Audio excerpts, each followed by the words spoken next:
I am adding 1 can of black beans to my food processor, 1/2 cup of quick cooking oats, 1/4 cup of sugar. This is organic cane sugar, 1/4 cup of melted coconut oil.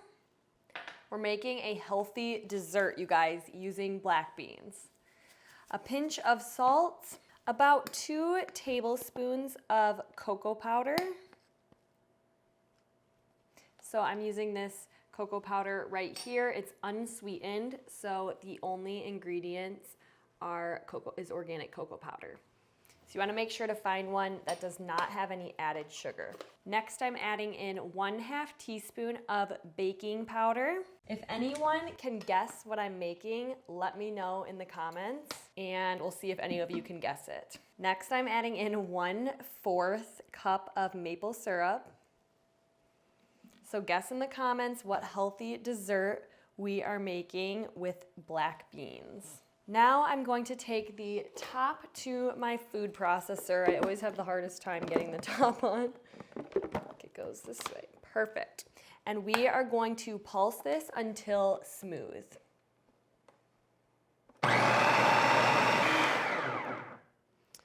All right, once smooth, we are going to remove the top. It smells so chocolatey. I am not gonna lie, I have not made this recipe before, so I am just as hesitant as you are, but we're gonna see how it turns out. This recipe was inspired by a blog named Chocolate Covered Katie, and we just made a few tweaks. So I'm just gonna take this batter and transfer it into my baking dish that I've lined with some parchment paper. Now to my baking dish, I'm gonna add in about 1/2 cup of chocolate chips. And now I'm just going to kind of stir this together and spread it out into the baking dish. All right, guys, I'm wondering if anyone has guessed it by now. Leave your guesses in the comments. Alrighty, I'm gonna take off these little clothespins that were holding my parchment paper in place.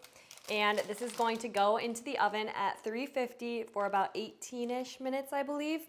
We'll check on it and then, oh wait, I just realized I almost forgot. I always like to add a few extra chocolate chips on top just to make it look pretty.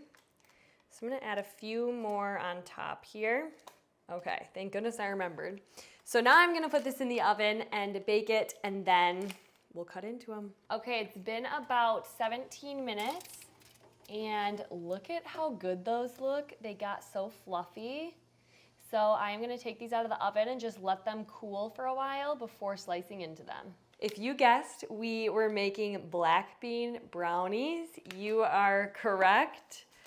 So I'm just gonna lift these out of the pan. These actually smell so good, and I did taste a little bit of the batter, and I was very pleasantly surprised. So I have high hopes for these.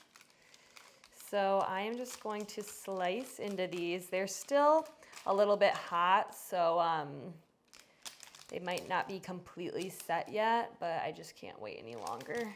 You know when your house just smells like brownies or banana bread or whatever it is you made, and you're just like, I can't wait till they completely cool. Look at all that chocolate. Almost forgot, for a finishing touch, I'm gonna add a little bit of flaky sea salt. Alrighty, let's get one of these brownies out. Oh my gosh, look at that fudginess. That is like my ideal brownie texture. You can see the melted chocolate in there. All right, I cannot wait to try this.